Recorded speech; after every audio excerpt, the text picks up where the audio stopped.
Well, good afternoon and happy Sabbath to you all. I hope you're having a great Sabbath this very steamy, hot day we've got today. It's good to be back up here again. I was a little bit surprised that I was scheduled again after only being up here about a couple of weeks ago. Now, last time in part 2 of lessons from Moses in Exodus, we covered the story of Moses from his birth up until he returned back to Egypt following his 40-year exile in the land of Midian.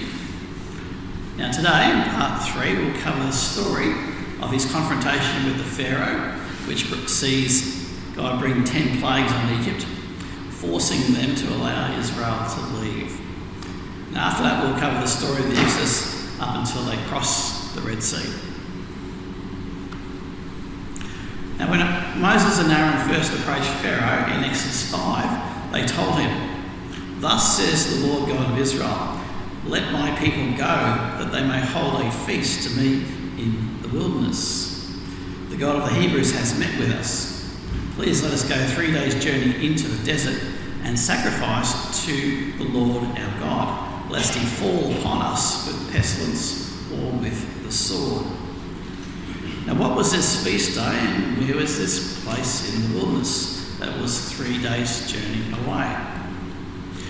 Now we're told that the first plague of blood lasted for 7 days, and it's quite likely that the total time for the plagues may have been around about a couple of months or so.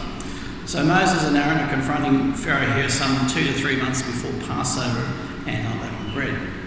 And this feast would have likely have been the feast of unleavened bread, which itself pictures coming out of Egypt. Now it's likely that the term 3 days journey is a reference to the speed of an army marching for that period of time. Now if so, how far would that be? Well, a typical Roman legion would travel about 50 kilometres or 30 miles in a day. Now if we multiply that by 3, you get 150 kilometres or 90 miles for 3 days journey. Now Glenn Fritz proposes an average travel time for the Israelites of half the rate shown here for an army. Now, he proposes that they travelled 15 miles or 25 kilometres per day. Now if they walked 10 hours in a day, that would be about 1.5 miles or 2.5 kilometres per hour, which is basically a slow walking pace. Now from Avaris, where they left, which was earlier called Ramses, the distance an army can cover in 3 days is shown by the blue circle on this map. Now the traditional site of Succoth is only 1 day's journey from Avaris, and there's no obvious place that's 3 days march from Avaris where they would go for a feast day. There's nothing but wilderness, and Midian, where we've seen Mount Sinai to be found, is way too far away to be this location, even going by a chariot. Now some have proposed Serebet el-Kadim, where many workers from Egypt worked its mines during the Middle Kingdom period, and have proposed that they got there by the last day of unleavened bread, after leaving on the first day of unleavened bread. However, it would take the Israelites 11 days, not 6 days, to travel that distance, and an army would take 6 days, not 3 days' journey. Now, my best guess as to what this 3 days journey is a reference to could be the distance from Pelusium, on the very eastern edge of the Nile Delta, to El Arish, which is El Arish was the location where the border was between Egypt and Palestine. Now, it's actually known that distance between Pelusium and El Arish was about 3 days journey. So I suspect that the term 3 days journey into the wilderness might actually be a euphemism for leaving Egypt altogether and crossing into the promised land to keep the feast, even though they would end up going a different route to Midian and Mount Sinai. Now during the reign of one of the kings named Sesostris of the Middle Kingdom, a canal and wall were constructed where the Suez Canal is today. Now that canal was full of crocodiles, and it was constructed to help protect Egypt from invaders from the east who would try and attack by land. Now John Kaiser, in an article about this wall and canal, called it the Berlin Wall of Egypt. Now, it also served the double purpose of stopping the progress of anyone trying to leave Egypt without authorization. Now, this is why the Israelites couldn't easily leave Egypt and why Moses asked permission of the Pharaoh for them to leave Egypt. Now, the evidence of this wall and moat makes one wonder just how Moses and his brother Aaron were able to leave Egypt for Midian before the Exodus. It's an interesting story we'll find out one day. Now, this barrier here was referred to the Egyptians as by the term of Anbu, which in Hebrew translates as Shur, meaning wall or enclosure. Now, the desert to the east of this wall was known as the wilderness of Shur, which is mentioned several times in the Bible. Now, in their first unsuccessful meeting with Pharaoh, Moses and Aaron asked to be able to leave Egypt to keep a feast, lest God brings something bad on us Israelites. And there's no threat to the Egyptians, and Moses does not even use any of the signs that God had told him to use. So we still see here a degree of timidity on the part of Moses. Now Pharaoh then says, "Who is the Lord that I should obey his voice to let Israel go? I do not know the Lord, nor will I let Israel go." Now Pharaoh commanded the taskmasters of the people and their officers, saying, "You shall no longer give this people straw to make bricks as before. Let them go and gather straw for themselves, and you shall lay on them the quota of bricks which they made before. You shall not reduce it." Now the Israelites are not at all happy with the outcome of this pitiful first meeting with Pharaoh. They tell Moses, "Let the Lord look on you and judge, because you have made us abhorrent in the sight of Pharaoh to put a sword in their hand to kill us." Now Moses indulges in some selfish self-pity and complains to God, saying, "Lord, why have you brought trouble on this people? Why is it that you have sent me? For since I came to Pharaoh to speak in your name, he has done evil to this people, neither have you delivered your people at all." Now at the end of chapter 6, Moses continues to pout, giving into his insecurity yet again. And the Lord spoke to Moses, saying, "I am the Lord. Speak to Pharaoh, king of Egypt, all that I say to you." But Moses said before the Lord, "Behold, I am of uncircumcised lips, and how shall Pharaoh heed me?" And then God basically tells him to what I will tell you, and even tells him that the Pharaoh's heart will remain hard.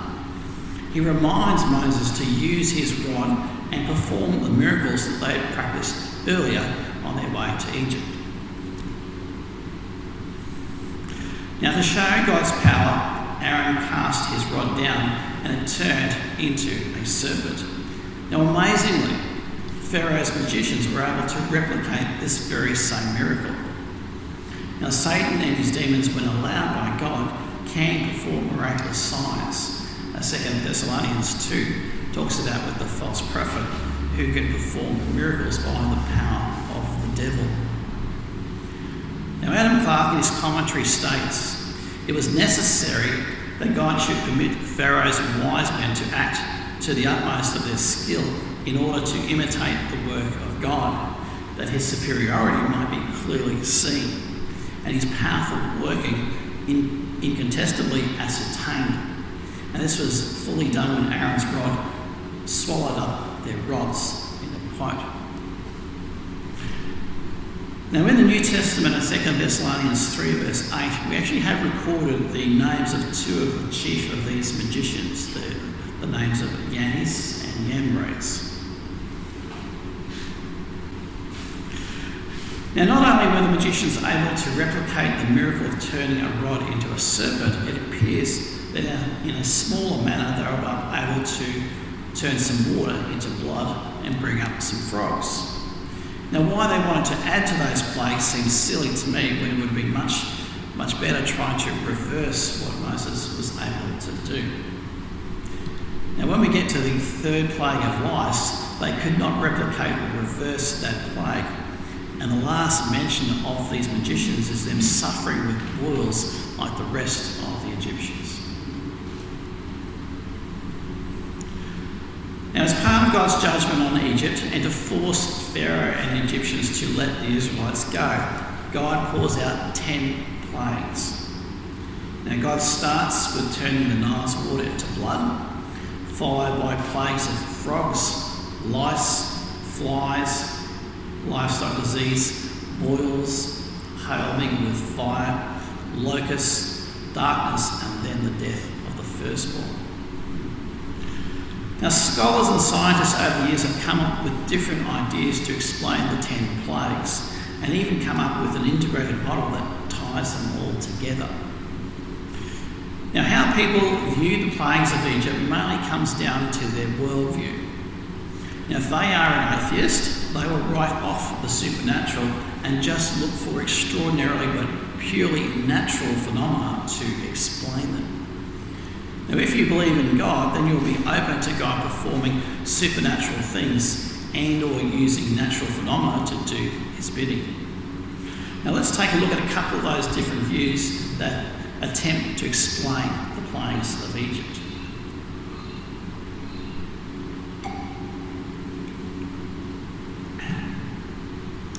Now, no doubt the most radical theory on the plagues comes from Jewish scholar Emanuel Velikovsky in his controversial best-selling book from 1950 called Worlds in Collision. Now, even if none of it were true, it would make for a fantastic science fiction novel. Now, it's basically divided into 2 acts. The first act deals with the events of the plagues of Egypt and the Exodus.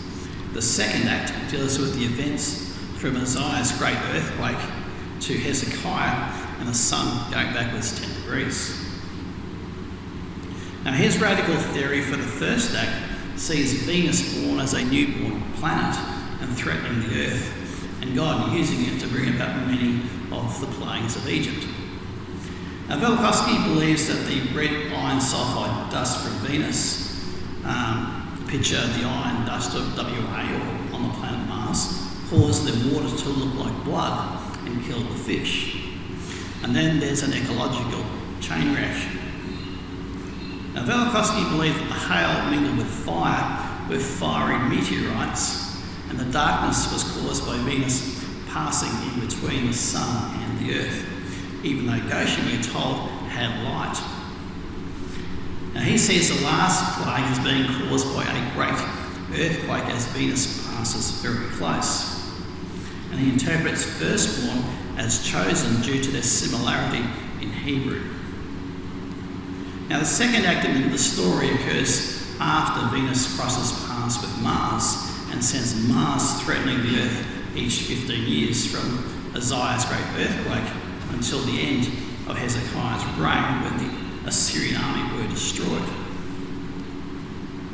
Now, there is actually ancient evidence as well as evidence from the story of the flood in the Bible that does appear to support a change in the length of the year from 360 to 365 and a quarter days. Now, such a change in the Earth's orbit potentially could have been caused by a large heavenly body pulling the Earth into a different orbit. However, the evidence for this occurs close to the time of Hezekiah and not at the time of the Exodus.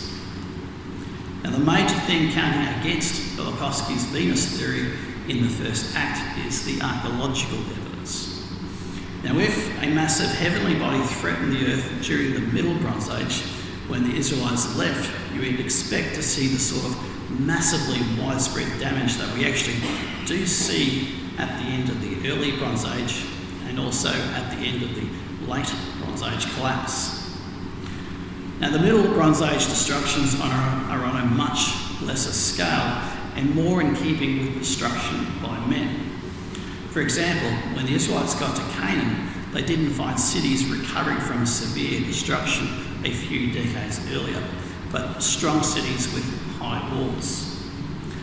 Now, while I do have some serious doubts about his Venus theory for the plagues, I would agree with him on the hail mingled with fire being far more likely to be meteorites than icy hail.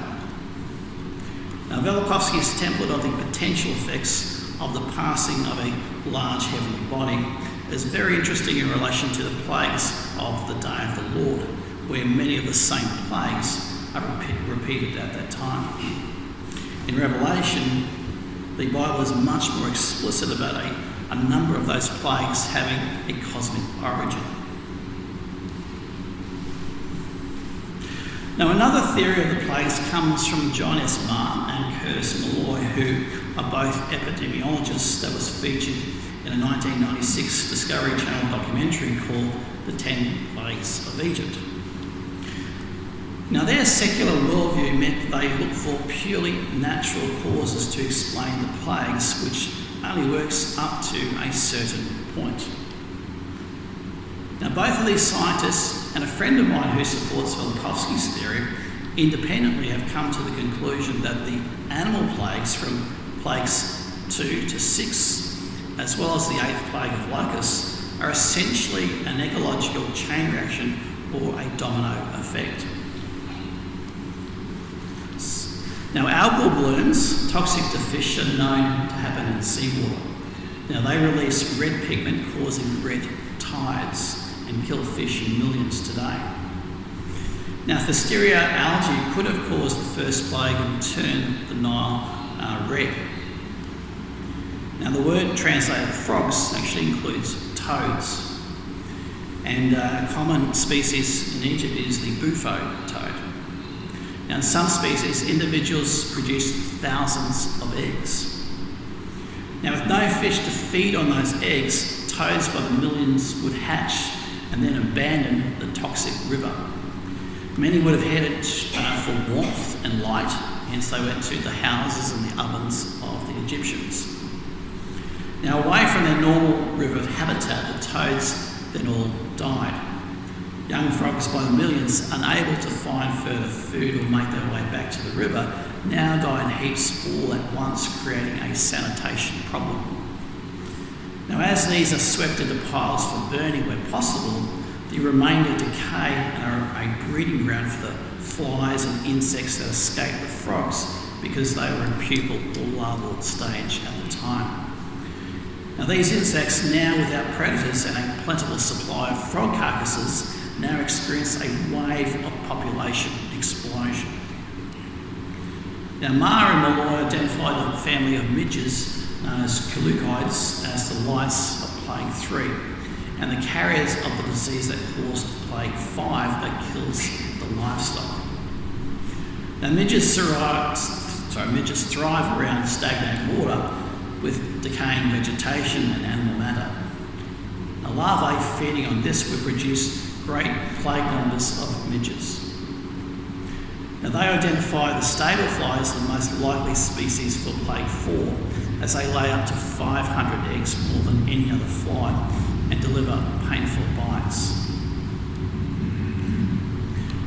The plague of the livestock they identify as African horse sickness and or blue tongue virus, which are both viruses spread by the same insect carrier, the midge called collucoids. Now, plague 6, boils, affect both man and beast. Now, a disease which affects both man and beast is glanders disease. And glanders infects horses, sheep and pigs, as well as humans. Now, it causes boils and could be carried by the stable fly. Now, they believe that the hail mingled with fire was just a severe hail of ice and completely missed the detail of the fire being mingled with that hail. Now, they see locusts then on the move due to climate disruption, followed by a severe desert sandstorm causing darkness for several days. Now, they have a naturalistic explanation for the last plague that, like Velikovsky's view, does not take the firstborn literally. Now, imagine crops wet from hail, contaminated with locust feces, stored underground and warmed without ventilation under layers of sand. Now, moulds that grow on food would have proliferated. Now, some moulds produce potent mycotoxins that can kill humans and animals. Now, they speculate that the people who entered the granaries first and or ate first would be the dominant and socially powerful. Now, these would have inhaled the airborne mycotoxins released by the fungi or been poisoned directly by eating. The Stratovirus atra can kill within hours by internal bleeding into lungs and intestines. Similarly, the dominant animals would have been selectively fed to save them, or the dominant animals would eat first of their own accord. Now that's one naturalistic explanation for the death of the firstborn, though personally I don't see that as sufficient to properly explain what we do see in the scriptures. Now when God spoke about the judgment that he would bring upon Egypt with the last plague, he also states in Exodus 12:23, "Against all the gods of Egypt I will execute judgment." Now quite a number of the plagues were done to show God's supremacy over the false gods of Egypt. And the Egyptians probably desperately prayed to their gods to stop each of those plagues. Now the Apis bull god could not stop the death of the cattle, nor could Ra, the sun god, stop the plague of darkness. In every case, their gods were powerless and silent over the Hebrew God. Now the Nile was the lifeblood of Egypt, and the Egyptians worshipped several gods who were responsible to watch over it, such as Nun and Hapi. Now Adam Clarke also notes in his commentary, "The plague of the bloody waters may be considered as a display of retributive justice against the Egyptians for the murderous decree which enacted that all the male children of the Israelites should be drowned in that river, the waters of which so necessary to support and their life." End of quote. Now the Nile and all the ponds, as well as water in buckets and pitchers, were all turned to blood. Now, as the Egyptians had to dig to find drinkable water, this indicates what turned the water into blood was more likely to have been an airborne agent that fell on the waters rather than a toxic algal plague. The first plague we saw lasts for 7 days. Now with no fish to feed on the eggs, frogs by the millions would hatch and then abandon the toxic river.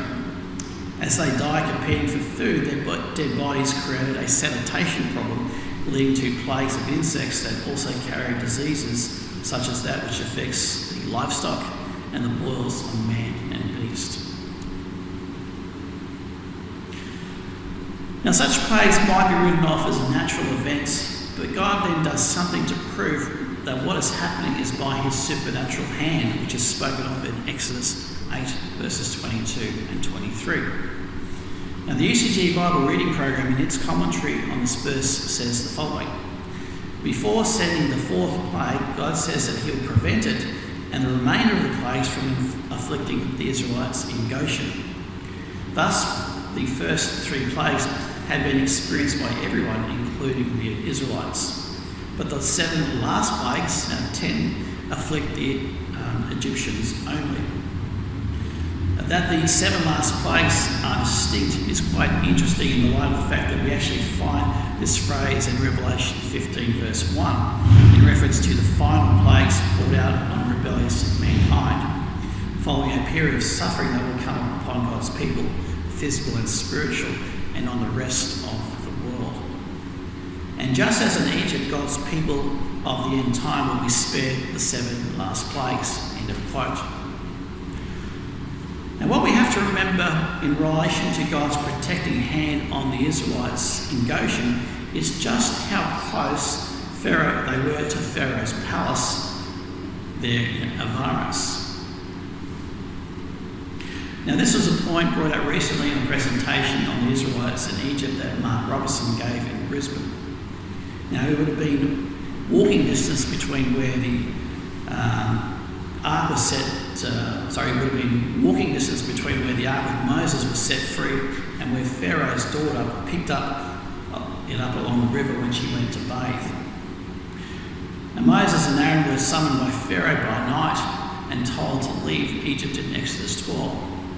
So Pharaoh was probably not at one of his palaces at On or Memphis near Cairo, but likely at his palace at Avaris, very close to the Israelites, which had a royal precinct, as has been uncovered by archaeologists.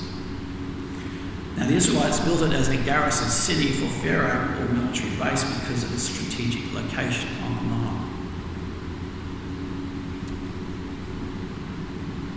Now, as I mentioned previously, the hail which fell during the seventh plague is more likely to be fiery meteorites than hail of ice. Now, after the latest plague came the plague of intense darkness for 3 days, which was miraculously contrasted by the Israelites having light in their dwellings. Now, how are we to understand the expression that God hardened Pharaoh's heart? Now, if we look at each of the plagues and notice who hardens Pharaoh's heart, we'll notice for plagues 1 to 5 and plague 7 that Pharaoh hardened his own heart. Now, after the second plague hit, Pharaoh said he would let Israel go and sacrifice to the Lord, but reneged when there was relief from the frog plague. Now, he similarly reneged after the seventh plague of hail mingled with fire. Now, after the plague of darkness, we read that Pharaoh called to Moses and said, "Go serve the Lord, only let your flocks and your herds be kept back. Let your little ones also go out with you." But Moses said, "You must also give us sacrifices and burnt offerings that we may sacrifice to the Lord our God. Our livestock also shall go out with us. Not a hoof shall be left behind. For we must take someone to serve the Lord our God. And even we do not know with what we must serve the Lord until we arrive there." But the Lord hardened Pharaoh's heart, and he again would not let them go. Again, Pharaoh reneged. Now, when it says that the Lord hardened Pharaoh's heart, it is unlikely to be a direct temptation to sin, as James says in James 1:13, that God tempts no one to evil. Now, when God hardens someone's heart, it's more likely to be external circumstances that he sets up that provokes the Pharaoh's pride, and he gets his back up and chooses to be stubborn and self-willed.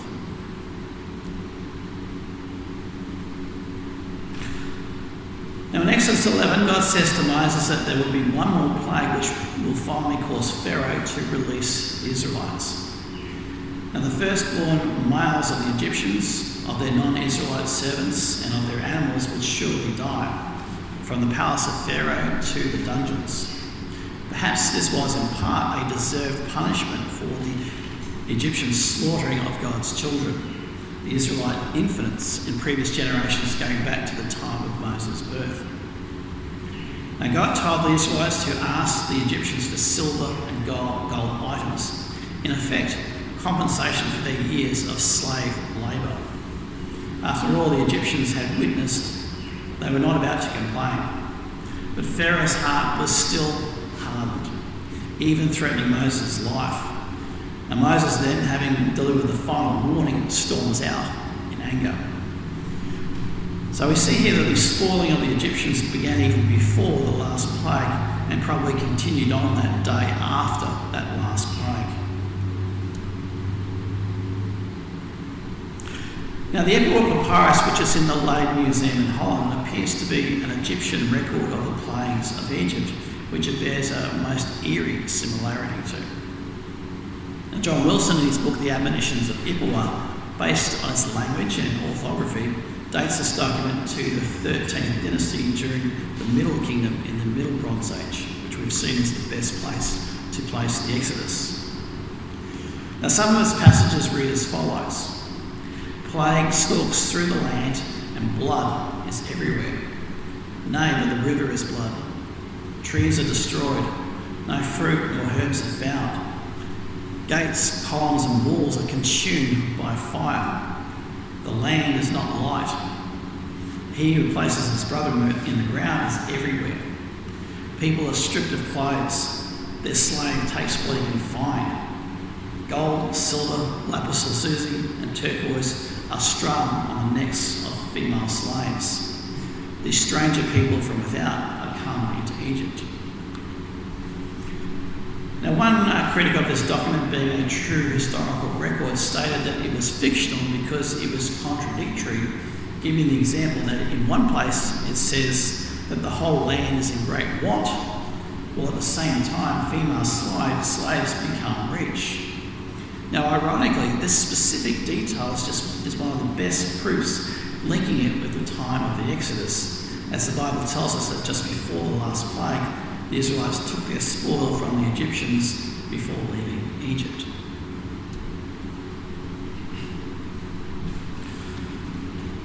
Now, the Passover instructions for this festival were given when Israel was still in Egypt, a couple of months before the law was given at Mount Sinai. Now, we read in Exodus 12 that God told them to select an unblemished lamb and kill it at twilight on the 14th day between sunset and when it got dark. They were to take some of the blood and put it on the doorposts and lintel of their houses. They were to roast the lamb whole, which would take quite a few hours to cook, and then eat it with unleavened bread and bits of herbs. Now, verse 27 tells us the meaning of this festival. It was to celebrate when God passed over the houses of Egypt in Egypt that were marked with the blood of the lamb when he struck the Egyptians and delivered the Israelites. So we see here that Passover celebrates when God passed over Israel and spared them losing their firstborn children during the last of the 10 plagues.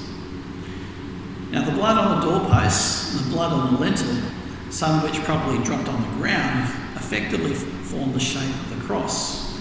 And Passover foreshadowed the Christian meaning of this day when Jesus passed over our sins through the blood of his sacrifice. Now, we have to bear in mind that in God's calendar, the days start at sunset, not at midnight. Now, the first month of the year was originally called Abib, meaning green ears, but at a later time, Nisan was also used for it after the Babylonian exile. Now, the Jews today, and some in the Church of God, argue that on the original Passover, the lambs were killed, not at the beginning, but near the end of the 14th of Abib, and were eaten on the night of the 15th, and then the Israelites left Egypt later on that same night that they ate the Passover. Now, if this view was correct, then God passed over and protected Israel from the last plague, not on the 14th, but on the 15th of Abib. Now, if that were the case, why would then God tell Israel that the Lord's Passover was on the 14th? Now, if this view were correct, then Israel would also have violated one of the instructions to keep the Passover in Exodus 12, verse 22, which says that no one was to leave his house until the morning. Now, what we have to remember is that the Israelites who left Egypt numbered around about 2 million people, which is about the size of Brisbane. Imagine trying to move that many people at one time. Now, Moses was summoned to the Pharaoh after he lost his son to tell them that they could leave, and this would have happened after midnight. Now, to round up 2 million people and begin the Exodus would have been a logistical nightmare in less than 5 hours of darkness. Now, at some point in time in their history, the Jews ended up changing the way that they kept the Passover. Now, in the process of doing so, they effectively merged the Passover to be celebrated on the 14th with the night to be much remembered on the following evening of the 15th, which celebrated the night that they left Egypt.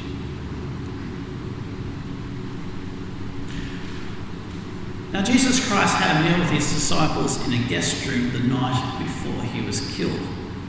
Now, this meal was called the Passover, according to Mark 14, verse 14, and several other verses in the Gospels. Now, it is clear from John 18, verse 28, that the Jews who were involved in arresting and putting Jesus on trial were not keeping the Passover on the same night as Jesus and the disciples. Now, after they arrested Jesus, they did not want to go into where Pilate was, as they did not want to be considered unclean before they would eat the Passover. So we see here a clear difference over the night that the Jews kept the Passover and the night that Jesus kept the Passover. Now, some suggest that knowing that he would be killed before he ate the Passover, that Jesus moved his observance back a night, but there is not so much as a hint that Jesus ever did such a thing.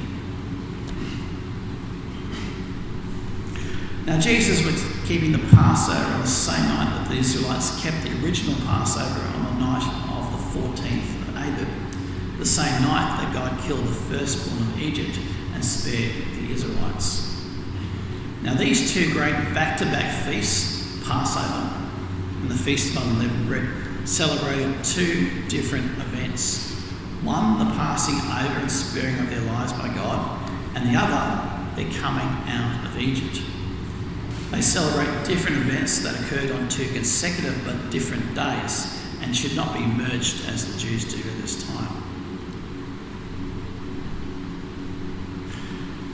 Now we read the final conclusion of the plagues of Egypt that God used to set the Israelites free in Exodus 12, where we read the following.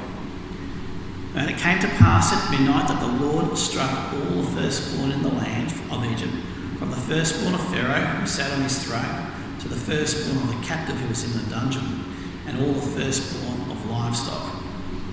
So Pharaoh rose in the night, he, all his servants, and all the Egyptians, and there was a great cry in Egypt, for there was not a house where there was not one dead.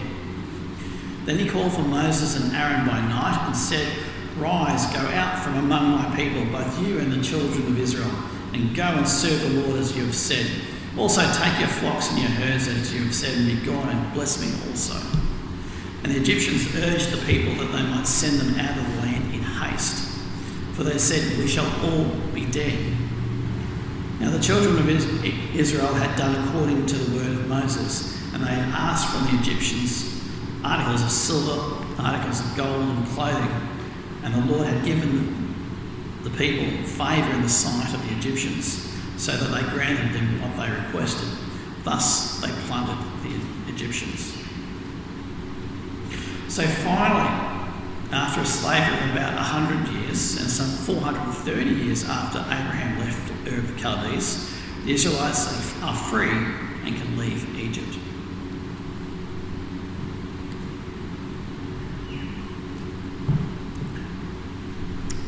Now, on the night of Nisan 15, following the Passover and the death of the firstborn, we read in Exodus 12, verses 41 and 42.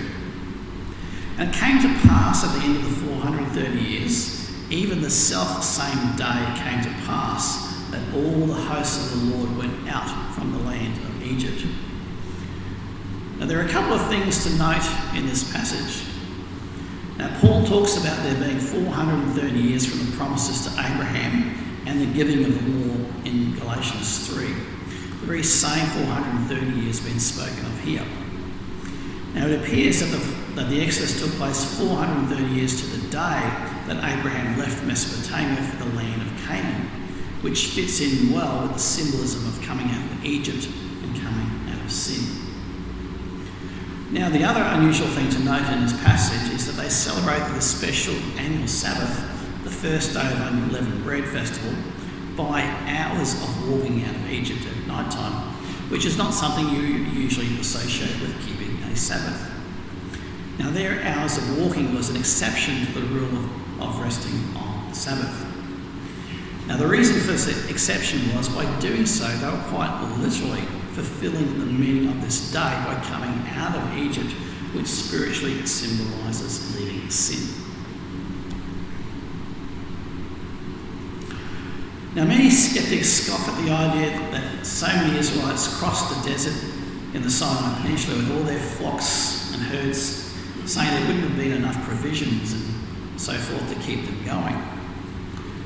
Now, what's interesting to note in Psalm 68 is it says twice that God provided plentiful rain for them on their journey. Now, one route favoured by Glenn Fritz through the northern centre of the Sinai Peninsula has the Israelites traversing wadis for most of its length. Now these usually dry valleys quickly fill up during heavy rain and can cause flash floods. Now during a good rainy season there is ample water for flocks and herds as seen in this picture from that area. Now it really is quite amazing how much grass can actually grow in semi-arid desert after some very good rain. And we saw this in particular in 2010 in Outback Queensland with the amazing transformation that went on after a massive drenching of rain. And one other thing we have to remember with regards to the Exodus journey out of Egypt is that much climate and topographical change has possibly occurred since that time, and that the Sinai was not mostly arid as it is at this time. Now, C.C. Robertson explains in his book On the Track of the Exodus that the great central plateau forming the basin of the river El Arish provided ample pasture land. Leone Catani holds that the El Arish was a great stream within historic times. Although desert country extended to east and west, there would be pasture and arable land like the country south of Gaza at the present day, where the barley harvest is enormous. End of quote. Now, the word wilderness does not always mean arid or semi-arid desert. It simply means a sparsely settled area.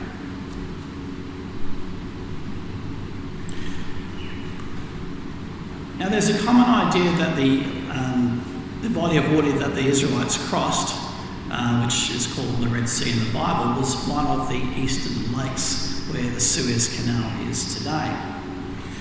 Now, this viewpoint has in part been developed by secular scholars trying to find a natural explanation for the parting of the Red Sea and not rely on a miracle from God, as well as developing from a different interpretation of how the Hebrew expression Yam Suf should be translated compared to the usual translation of Red Sea. Now, Yam means sea, and it is the meaning of the word Suf that is disputed. Now, Yam Suf is interpreted by many to mean sea of reeds rather than the body of water that we today call the Red Sea. Now, is that a correct interpretation? Well, let's look at how the word Suf is translated in other parts of the Bible. Now, the term Red Sea originally comes from the early Greek geographers who called the body of water we know today as Red Sea. Now, why did they choose that name? Now, one possibility comes from 1 Kings 19:26, which says, Elath on the shore of the Red Sea in the land of Edom. Now, Dr. Miles Jones in his book, The Writing of God, wrote, the word Edom meant red in ancient Semitic. Therefore, the Sea of Edom, or Edom Sea, is clearly a contender for the origin of the name Red Sea. Now, while Suf can possibly be translated as reeds or rushes, it is more commonly translated as red, but it also has another meaning. Now, Suf with Strong's number 5486 is translated 6 times as consumed or consumed, once as perished, and in Amos 3:15 is translated as end. Now, Suf with Strong's number 5487 is translated as consumed. In Daniel 2:44, it speaks of the kingdom of God consuming the kingdoms of this world. And the other time it is used is in Daniel 4, where it is translated as consumed. Now, when we look at all the uses of this word Suf, the overwhelming emphasis is on something being consumed or ending, not the botanical meanings used in the 4 times 4 Strong's reference 5488. Now, we have 2 very clear references to the term Yam Suf being used to describe the arm of the Red Sea known as the Gulf of Aqaba. Now, in 1 Kings 9:26, Solomon is said to have had his ships built at Ezion Gibeah at the top of the Gulf of Aqaba, and that nearby Elath is on the shore of Yam Suf. And Exodus 23:31 also speaks of the bounds of the Promised Land being from the Red Sea to the Mediterranean Sea. Now, Israel's southwest border was formed by the Wadi El Arish, ending at El Arish on the Mediterranean Sea. Now, most Bible scholars recognise this wadi and not the Nile as the brook or river of Egypt noted in Numbers 34:5 for Israel's southern border. Now, as a result, the Red Sea here in Exodus 23:31 is a clear reference to the Gulf of Aqaba. So Israel's border stretched from El Arish to the Gulf of Aqaba in the time of King Solomon at Israel's peak. Now the Gulf of Aqaba doesn't have reeds, so Suf must mean something other than reeds in those verses. Therefore, it is very likely that Red Sea is the correct translation for the sea that was crossed by the Israelites, not some sea of reeds. Now, given what we've seen so far about the meaning of Suf, the Gulf of Aqaba was probably called Yam Suf because it was the end or border of the Promised Land. Now, to determine the way they went to Mount Sinai, we need to know where God parted the Red Sea. Now, various locations have been put forth as to where the Red Sea was crossed. As noted, many secular and liberal Bible scholars believe that the crossing took place at one of the border lakes, thought to exist at the time of the Exodus, along where the Suez Canal is today. Now, some have even suggested coastal lagoons near the Mediterranean Sea, like Lake Sibonus. Now, many conservative Christians believe that the crossing took place near the top of the Gulf of Suez.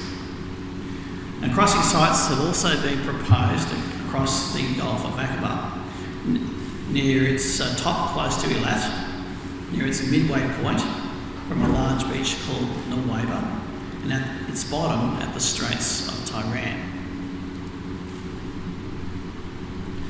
Now, there are several Bible verses and narrative, as well as poetry, where there is emphasis on the waters that Israel crossed being very deep. Now, this doesn't fit the shallow ancient lakes, which were only a few metres deep along where the Suez Canal is today. Now, God was clearly not doing a waterboarding session in shallow waters when he drowned the Egyptians. And if he were, Josephus puts the number of Egyptian soldiers who were killed at 250,000. Now, if the crossing took place in such shallow water, there should be plenty of remnants in these lakes of where this great army lost their lives, yet nothing has been discovered at those lakes. Now, the wilderness shut the Israelites in at the point where God parted the Red Sea according to the Bible. Now, Josephus is clear as crystal that it wasn't coastal topography, but mountainous terrain that shut them in. Now, these 2 points appear to clearly rule out those border lakes. Now, if we go over to the Gulf of Suez, only one place has mountains to trap the Israelites, and it's narrow enough for them to cross in a single night, and that is the Western Peninsula just south of Suez. Now, any further north has got no mountains, and the only places they could access further south are too wide to cross in a single night. Now, at that Western Peninsula, the mountains don't go all the way to the sea, and the Egyptians could have gone around the southern end of those mountains. So the pillar of fire would have to be at both the top and the bottom to prevent the Egyptians getting to the Israelites. Not to mention the problem of them going around the other side of the Gulf where the Israelites were actually crossing to. So geographically, the top of the Gulf of Suez doesn't match the clues of the crossing site. Now, after they crossed the Red Sea, they went through the wilderness of Shur. Now, there is a very well-known wilderness of Shur just to the east of the Great Bitter Lake, which works for a border lakes crossing or a Gulf of Suez crossing, but not for a crossing over the Gulf of Aqaba. Now, this is the strongest point against the Gulf of Aqaba. Now, the name Shur means wall or barrier. Now, Glenn Fritz, however, makes an interesting case for the mountain range that goes from Edom down to Midian as also being called Shur. Now, Shur is mirrored in the Arabic name El Hijaz for this range, which means the barrier.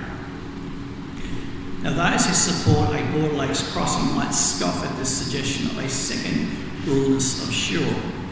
However, border lakes crossing theorists are essentially proposing the same thing with regards to one of the border lakes being called Yam Suf, the Hebrew that's translated as Red Sea.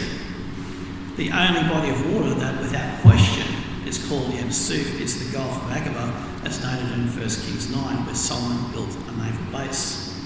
For one of the border lakes to be a crossing site would require there to be multiple Yam Sufs. Now, when I complete the handout for the series on Moses, I will include this slide where I give a yes, no or maybe for each of the contenders for the location of the Red Sea crossing to 10 biblical clues for the crossing site. I'll just note a few key points here. Now, the first clue is that they didn't go via the way of the Philistines, which was the coastal route near the Mediterranean. Now, this is a big cross against Lake Bala in the northeast, being the crossing site. Lake Bala and Lake Timsah further south are literally between 1 and 3 metres deep, hardly the deep waters that are noted in the Bible. Now, Numbers 33 notes that they camped again by the Red Sea after Elim, the first encampment after the Red Sea crossing, which would then again rule out the border lakes. Now, the Gulf of Aqaba is the strongest, with the critical clue of the wilderness shutting the Israelites in, as we've just seen, as it doesn't work for a Gulf of Suez crossing. Now, the last clue is that they passed through Ezion and Geber at the top of the Gulf of Aqaba on their way from Mount Sinai, but not on their way to Mount Sinai. Now, if Mount Sinai was in Midian, east of the Gulf of Aqaba, they would have to then cross through Ezion and Geber both ways if they crossed on land both times. Now, while there are still question marks in relation to a couple of points, there are far less problems with the Gulf of Aqaba compared to the other options. And because of this, I'm much more inclined to believe Glenn Fritz's view that the wilderness of Shur of the Exodus referred to the mountains east of the Gulf of Aqaba and not to the wilderness of Shur that is noted in other verses. Now, having gone through that analysis of those 10 geographic clues, I believe that the best candidate that matches the biblical record is the Gulf of Aqaba. Now, that said, did they cross the Gulf in the middle at Nuweiba or at the bottom at the Straits of Tiran? Now, Steve Rudd is one person who proposes a crossing via the Straits of Tiran. Now, one thing that impresses me the most about his route down the western Sinai Peninsula and across the Straits of Tiran and then onto Mount Sinai is that the route on both sides is mostly flat and wide and ideal for a multitude to traverse. Now, that said, I'm reminded of Jesus' words about the wide road and the narrow path.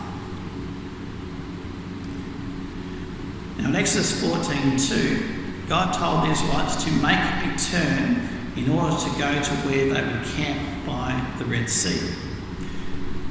Now, the road going south along the western Sinai Peninsula bends where it reaches the southern end of the peninsula, but it's not really a turn because it's the same road. Now, Steve believes that the turn is actually a U-turn back where the mountains go all the way to the sea on the eastern side. Now, I have reason to doubt this because it is actually God who is leading them through the pillar of cloud and fire. Now, can you imagine the pillar of fire suddenly going beep, beep, beep, beep, beep, beep as it's reversing? And you can just imagine the complaining Israelites saying, "Oh, great, even God doesn't know where he's going." Now, it would actually make much more sense on God's part to have them camp at the crossing site and arrange for some scouts who would report back that they'd reached a dead end. Now, the depth of the strait here is 200 metres, which is about a quarter of the depth at Nuweiba, halfway up the Gulf. Now, it's still very deep for any kind of natural phenomena to have made a crossing possible.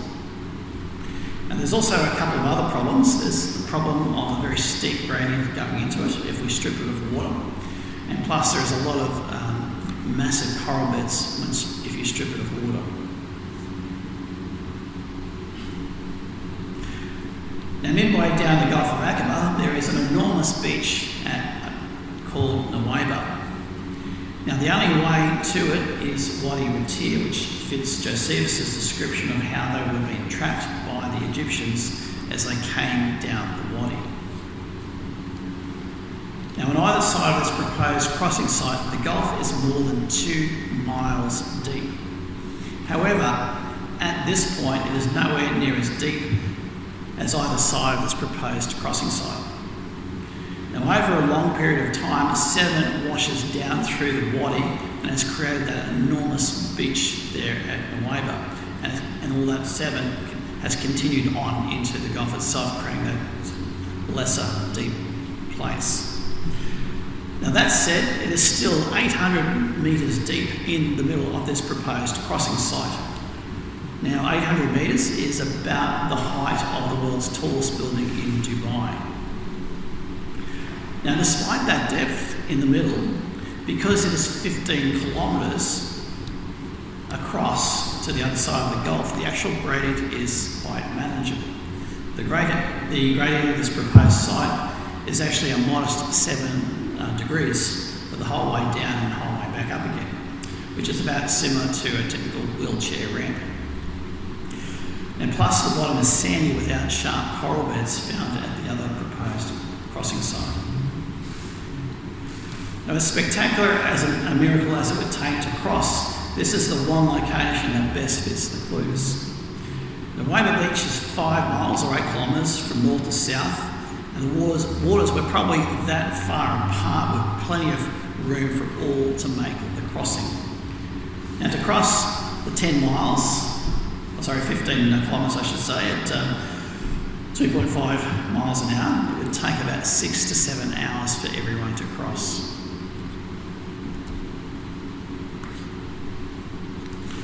Now, after leaving Ramesses, the later name for Avaris, they camped at Succoth and then Etham, and then after making a turn off the main road, they camped by the Red Sea. Now, the Red Sea was their third camp. Now, there would be one more camp at the oasis of Elim after they crossed the Red Sea, before we're given our first time marker on the journey. Now, just after Elim, they had travelled for, it says, a month. Now, in that month, they camped at 4 places, 1 camp per week, and which day of the week would they have camped and rested on?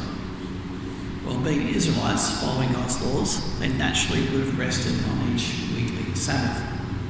So by that reckoning, the Red Sea crossing occurred just after their 3rd Sabbath on the road to Mount Sinai. And we are told that God visibly led them in the form of a pillar of cloud by day, which gave them shade, and a pillar of fire, which gave them light by night, allowing them to journey by both day and night. Now, after letting the Israelites go, the Pharaoh's heart was hardened again, and he took 600 chariots along with his army to recapture the Israelites. Now, likely on his way there, he gets the news about the turn that they've made, which has likely taken them down Wadi Matir to the Red Sea.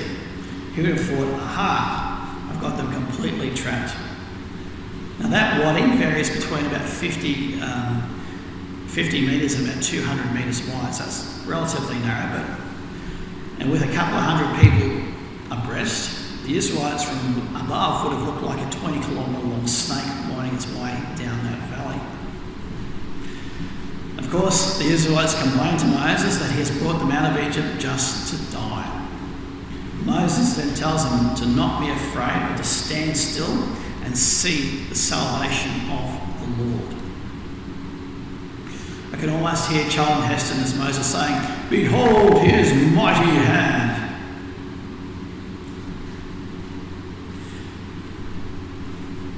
Now, it says that the pillar of cloud, indicating that it's still day, moved between the Egyptians and the Israelites to protect Israel.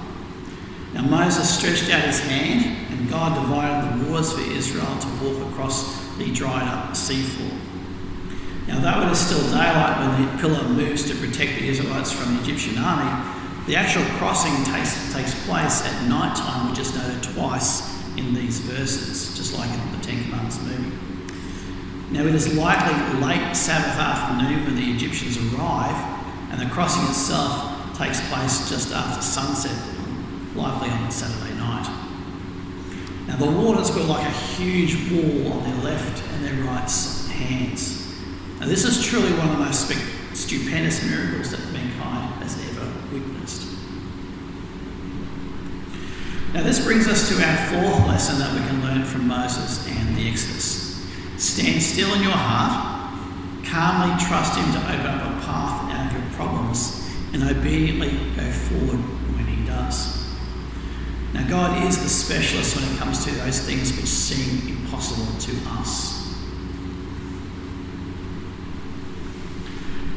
Now, in Exodus 15:8, Moses says that the depths were congealed. Now, the Hebrew word for congealed here means to thicken or make solid like ice. Now, I believe that God didn't use a wind when he initially parted the waters, but once they were parted, he then uses a strong east wind to freeze the giant walls on either side of them.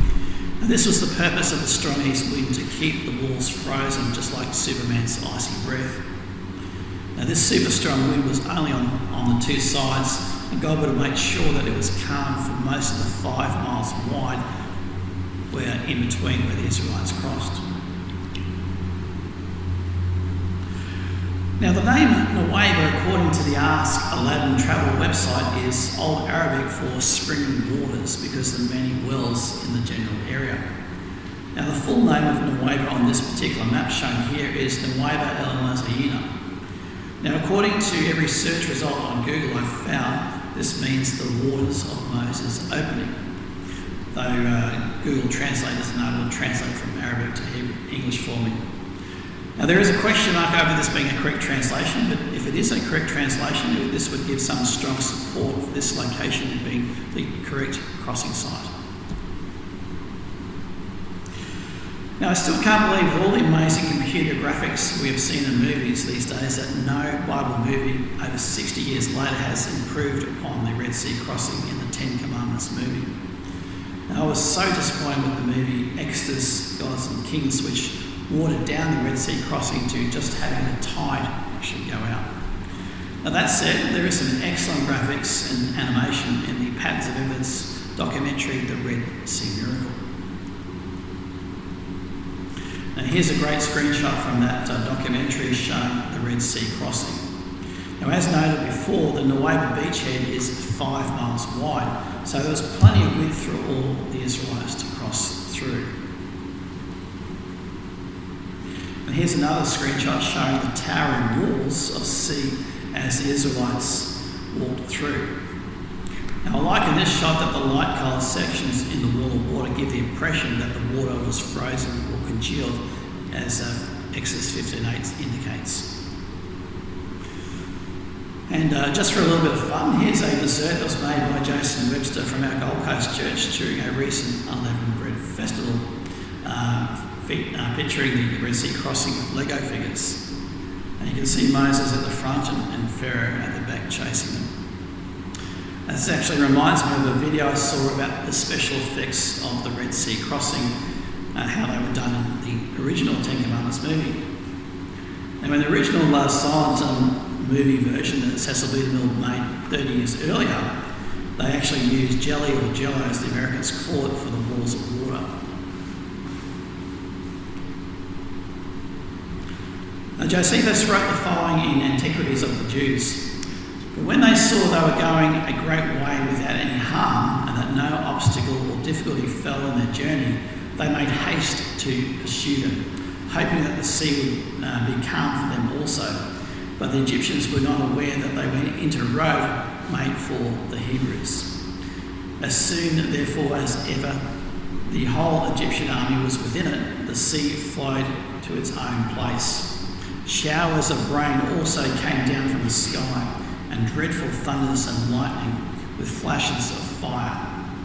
Thunderbolts also darted upon them, and thus did all these men perish, so there was not one man left to be a messenger of this calamity to the rest of the Egyptians. So we see here Josephus backing up the point that I brought out from several verses in part 1 of them, that no Egyptian was left, not even the Pharaoh. Now later, when Rahab hid the spies in Jericho, she said that the people had heard about the great miracle of the Red Sea crossing, and that miracle plus their Trans-Jordan victories caused the hearts of the people of Jericho to melt out of fear. So, if there were no Egyptians left to tell the story, just how did the nearby nations find out about this great miracle of the Red Sea crossing? And if I had to speculate, I would say they found out from the mixed multitude that accompanied the Israelites and went through the Red Sea with them. The mixed multitude may well have been given leave to part from the Israelite camp when they reached Mount Sinai, or later at Kadesh when the Israelites were sentenced to a further 40 years of wandering in the wilderness. Now, one discovery made on this beach at Nuweiba was a memorial pillar without any inscriptions.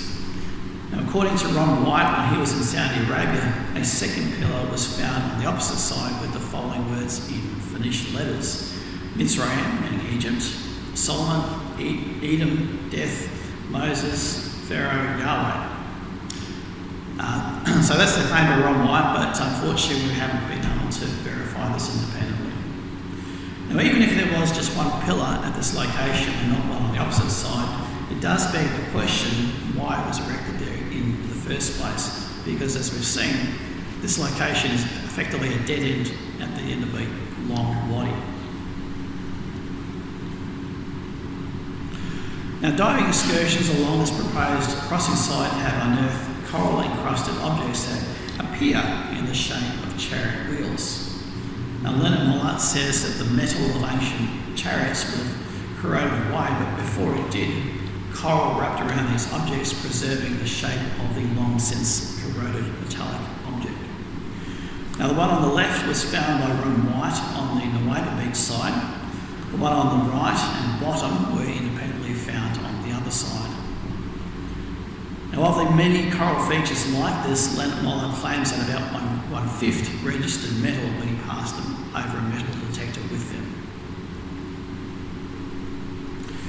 Now, of special interest is a very fragile gilded chariot wheel that has the same colour as electrum. Now, the photos of these at different angles were taken by Ron White. Now, due to shifting sands, they've not been able to be rephotographed by anyone else. So I do hope that one day these can be someone can independently verify this object being there. Now, while electrum is commonly used in Egypt, it's unusual to find it gilding a chariot. And might this perhaps be a remnant of the Pharaoh's very own chariot? That'd be very cool if it was. Now, there have also been human and horse bones found at the Nuweiba beach crossing site, according to Leonard Mollart. Now, I've not heard of any discoveries of such bones or evidence or chariots at the Straits of Tiran crossing site, so that does lend more support to the Nuweiba location. Now, the video and photos of these few objects that appear in the shape of chariot wheels are quite modest archaeological finds, and much more is needed to build up an archaeological case for this being the crossing site. Now, in part 2 of the Patterns of Evidence documentary, The Red Sea Miracle, Tim Mahoney interviews 2 divers who accompanied Ron White, who told an extraordinary story of seeing a chariot wheel like this, which had at least 5 spokes. Now, hopefully more deep water excursions with remote underwater drones to the bottom of the middle of the Gulf and near Nuweiba might one day find up some better finds. As we saw, Josephus says that 250,000 Egyptian soldiers lost their lives, so one would expect that there's still to be some remnants left. Now, to finish off our look into the Red Sea crossing, there is one ancient artefact that could well be the greatest example in archaeology of something that is hidden in plain sight. Now, this artefact may well graphically represent the Red Sea crossing.